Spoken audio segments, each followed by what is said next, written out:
Magandang hapon po sa lahat. So, kami po ang pangalawang reporter sa hapon ito.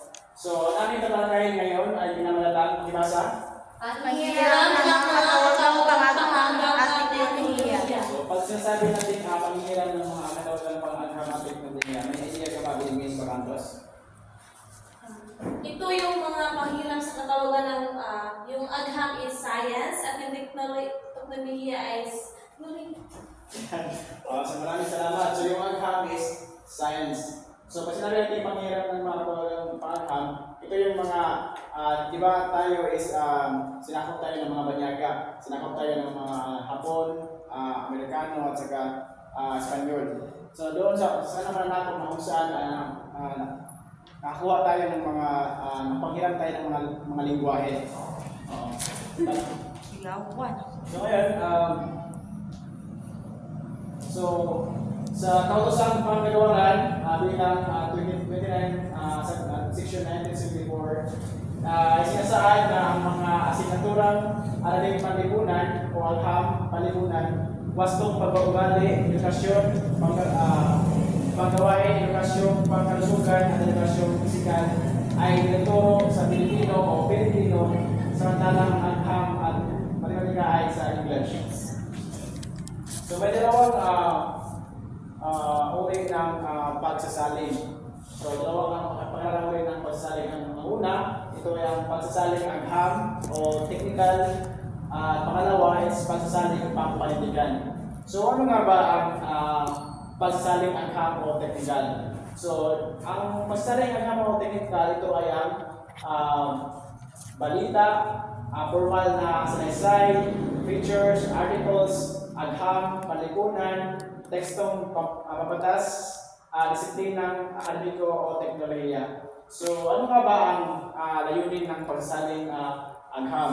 So, ang layunin nito is para mapanatili ang katumpakan ng impormasyon. So, halimbawa sa isang sa Biblia, di ba? Ang Biblia is nakasulat siya sa mga Latin or Arabic language or Arabic or Greek, na kung saan para mas maintindihan ng mga tao na translate siya sinalay siya sa English.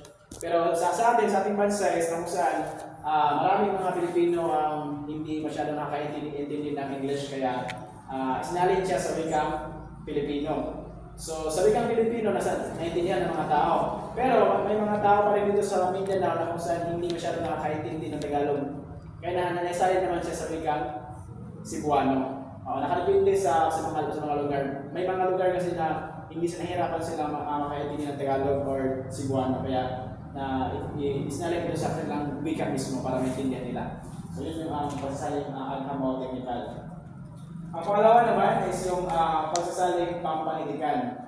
Ito yung tula, maikling kwento o sanaysay or numila at iba pa. So ito ang layunin ng pagsasaling pampanitikan. Ito yung hindi lang salita ang kanilang isasalin ng kung pati na din ang damdamin, estilo or imahe at original na akda ng kanilang sinasaling. So yan yung dalawang uri ng pagsasaling. Next. So ayon sa London Institute of Linguistics, sinipin ni na Antonio at Enrico Jr. 2006, kailangan tagayin ng tagasalin ng mga tekstong agham at teknolohikal. So meron din yung mga una is bakit ang isang tagasalin is may malawak na kalaman sa paksa ng tekstong isinalin. Bakit kaya? Meaning ng mahilong. Bakit kaya ang isang tagasalin ay may malawak na kalaman sa tagasalin? Bakit kaya ang isang tagasalin ay may kailangan may malawak na kalaman? So, sa teksto pagsasalin, bakit may malawak na kalaman? Bakit ang isang tagasalin kailangan na may malawak na kalaman sa paksa? Kailangan may malawak na kalaman ang tagapagsalin o para tama ang kanyang pagsasalin at maintindihan ng mga artist. Ang kanyang pagsasalin ng isang salita ay may kawastuhan. Ayan ako. So maraming salamat Billy Mahilong. So tama po yun. So kailangan talaga sa isang tagasalin is meron siyang malawak na kalaman. Kasi hindi basta-basta magsasalin ka ng isang halimbawa ng isang kwento or tulad na sinabi ko kanina, isang yung Biblia. So kailangan talaga nilang dumaan sa malalim na proseso. Pangalawa, mayamang imahinasyon upang may larawan sa isipan ng mga kasangkapan o prosesong tinalakay. So ano nga ba yung sabihin dyan, Binigyan Balos? May iyak ba Binigyan Balos?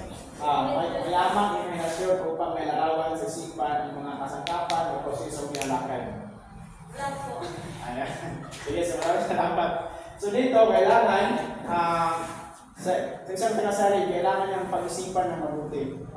Hindi lang siya umasa sa kanyang sariling kaalaman, kundi kailangan niyang magsaliksik para maging tumpak pa kayo mga ibig niyang paiwanan. Tapos pangatlo, katalinuhan upang mapunan ang mga nawawala at malabong bahagi sa original na teksto. So ito yung pinaka-importante din sa pagsali na kung saan kailangan ito ang matalino ka. Kailangan maging matalino upang mapunan ang mga nawawalang malabong bahagi ng teksto. So syempre, tulad ng sabi ko kanina, kailangan siya ng malawak na pag-isip at kailangan siya ng manaliksik pa para makakuha siya ng mga informasyon. So, pang-apat, kakayahan makapili at makapagpasya sa pinakaangkop na termino sa kupas mula sa literature ng mismong larangan o dictionary. So, yan, kakayahan makapili at makapagpasya. So, syempre, hindi madali ang tagasalin ko. So, kailangan, sabi dito is, kailangan ng mismo ng dictionary. So, syempre, gumagamit din sila ng mga dictionary sa pagsasalin. Kasi iniiwasan nilang magkakamali para hindi.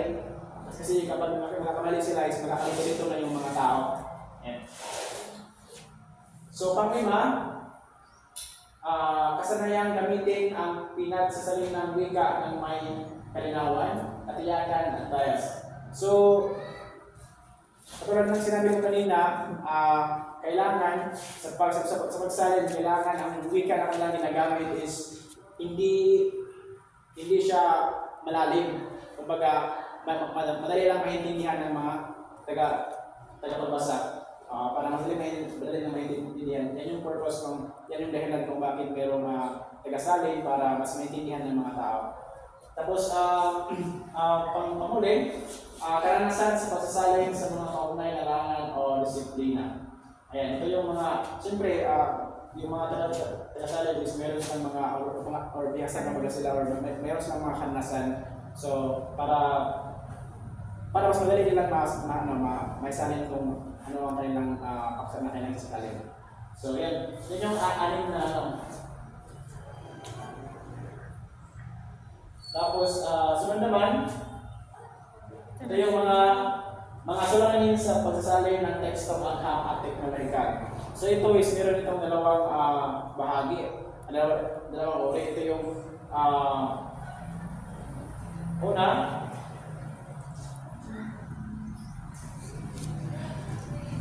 pero bago yan, meron muna tayong mga ito yung mga salita na walang katumbas na lingwahe at konsepto sa simulang lingwahe. So halimbawa nito, ito yung web, diskette, page, chips, software, motherboard, and keyboard. So ito yung mga salita na walang katumbas dito sa Pilipinas. So ito yung mga pangyayari ng mga salita. Ito yung kanina, kultural na pangyayari at saka politikal na pangyayari.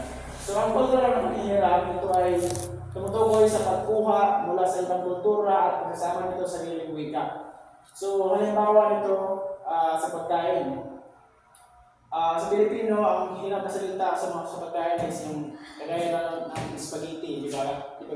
Yung spaghetti galing na sa salitang English na kung saan hirap ng Pilipino at ngayon ay dinangkilig dahil ito ay magandang kainin.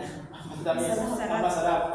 So yan ang hirap na salita sa kultural na panghiram. Yan yung halimbawa, spaghetti, hamburger, marami pang iba. So Ngayon ay ipapatuloy ni Rodlin Katanaway. So, once again, magandang hapon sa ating lahat. At pala si Rodlin Katanaway. At ipagpapatuloy natin ang mga balita at talakayan. So, ang pangalawang uri ng panghiram, ito ay ang political na panghiram. Ang political na panghiram ito ay maraming hirang salita mula sa wika mas kilala na malapit ang tunog sa ating wika. Halimbawa na lamang ang ginamit na Almario et al. 1986. Halimbawa, basic education sa Pilipino nagiging bisikong edukasyon. Basic needs, bisikong pangkailangan. Basic investigation, bisikong investigasyon. Basic knowledge, nagiging bisikong kalaman. But, bago binaybay ang kaning basic, so ang bisikon in English ay basic. So, bago nagiging bisiko, binaybay muna siya sa mali. Sorry. Ang bisiko in English ay basic.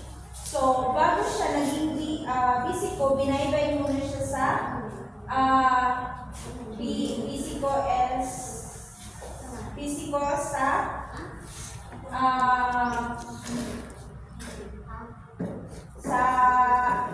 Kastila upang maintindihan ang salitang basic.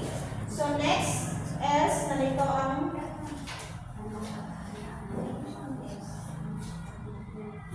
ngayon ay ang mga halimbawa ng mga panghiram na katawagang pang-agha-kapitolya.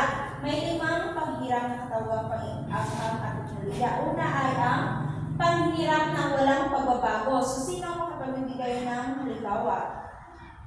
Panghiram ng walang pagbabago.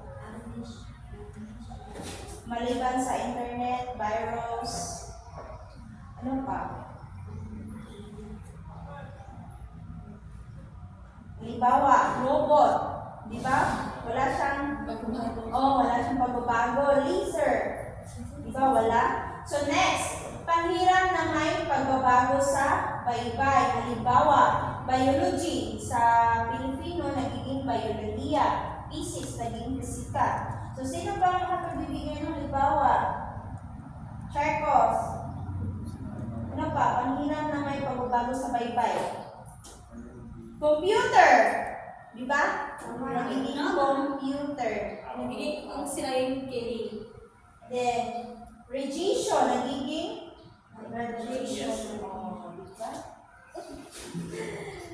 Pangatlo, pagsasalin sa Filipino. Electricity.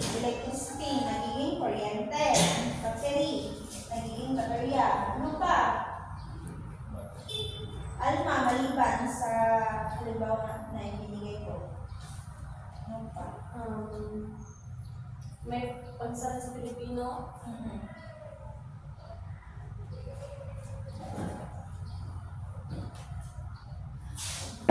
Paaralan. Ay, No. school. Paaralan. Pagsasalin sa Pilipino. Kuan man, pagsasalin sa Filipino. School, paaralan. So, pang-apat, pagsasalin gamit ang description. So, ang pang-apat, ito ginagamitan na ang description. Halimbawa, black hole. Black hole ba? Katong itim na butas sa kalawakan katong kuan. Kuan man na? Kana siya. Then, artificial intelligence. Ginagamitan siya ng description. At panghuli ay ang paghahalo ng Pilipino at hiram na salita. Halimbawa, hard drive. Sa Pilipino, matigas na disko. Kanang kwan, daw siya kanang literal na design nito hard. Matigas. Di ba? Next, Bluetooth. Asol na talim. Then next, ako halimbawa diri.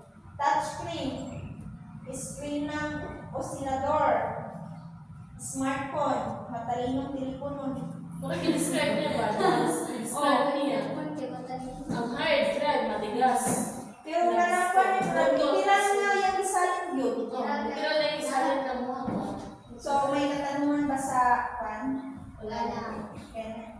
So, ang layunin ng panghiram ay una ay mapanatili ang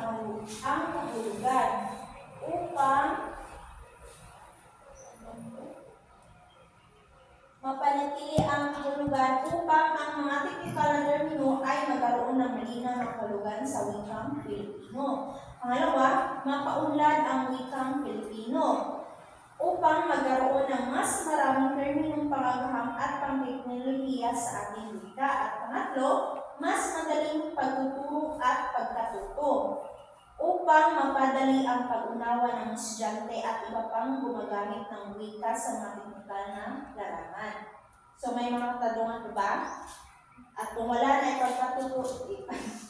magpapatuloy ni Regine Gumalos. Pagtuturo.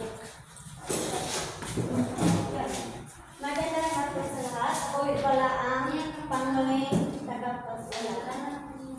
Pamaraan sa pasasaling agham at teknolohiya.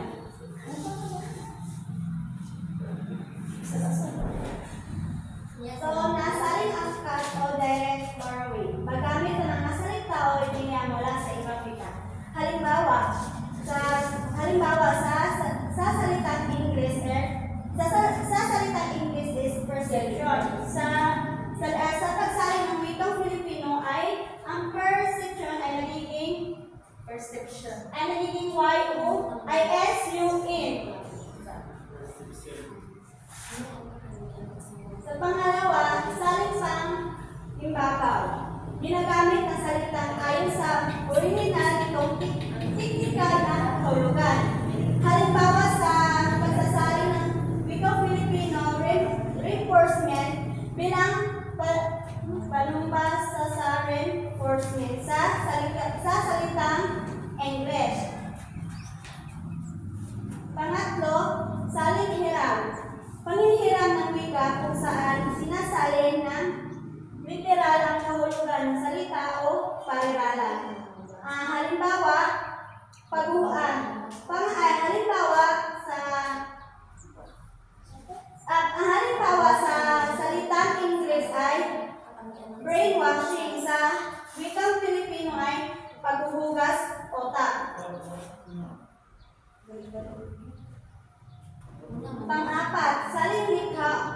Paglikha ng bagong salita o pag-ipalit sa isang banyagang termino, ginawa ito upang mapanatili ang original na diwa ng wika. Halimbawa sa salitang wikang Filipino ay sali, pakaw, eroplano, at sa sinayan ay mathematics.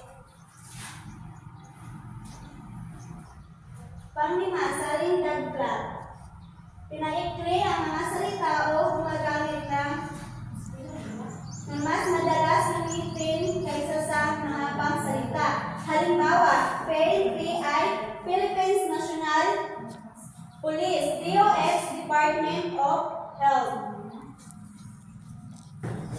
Pang-anim, saling tapat. Sinusunod nito ang tamang balirala at kahulugan ng pinagmulan ng hindi binago ang kahulugan. Halimbawa sa English. Sa Pilipino naman ay sumikat ang araw sa silangan. Pang-pito, salintaan. Gumagamit ng mga katutubong salita o konsepto sa halip ng mga dayuhang termino. Halimbawa, kalendar, kalaarawan, sa salitang wikang Filipino. Sa panghuli, saling sanib. Pinagsama-sama ang katutubong wika at mga dayuhang salita upang lumikha upang madaling maunawaan ang mas pamilyar na kahulugan.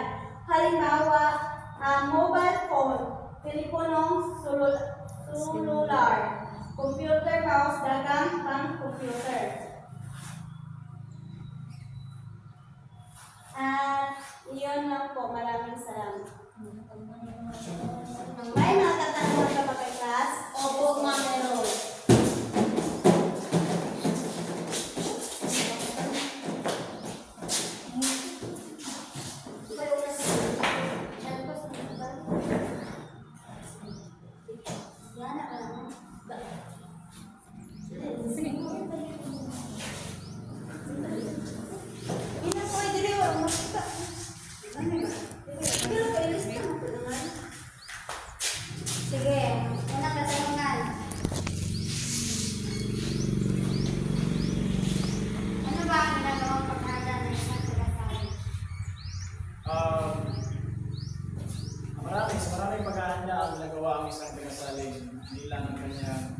sarili, siyempre, binigyan niya yung physical, mental, emotional. At siyempre, ganun din, marami siyang paghahanda. Siyempre, ay mga kagamitan niya.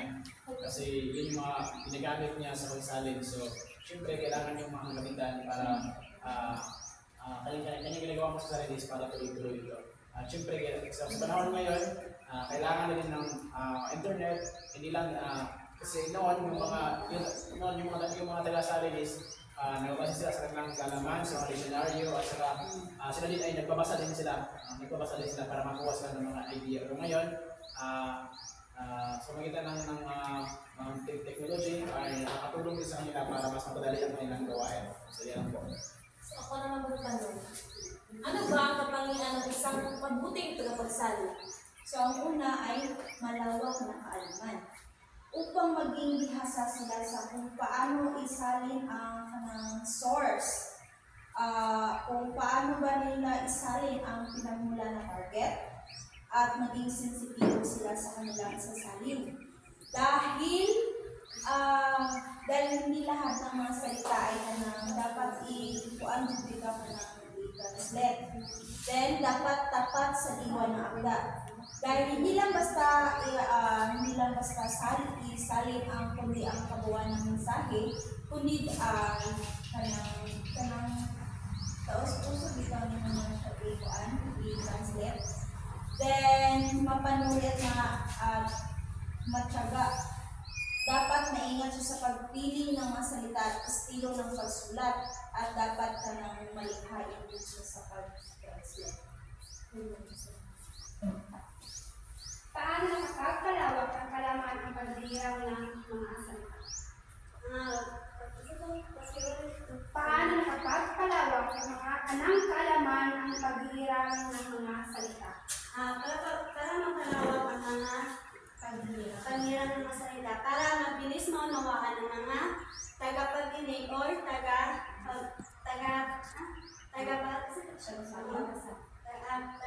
tagabasa. Yun lang. So, ano ba ang katanungan? Yan lang po. Maraming salamat. Maraming salamat.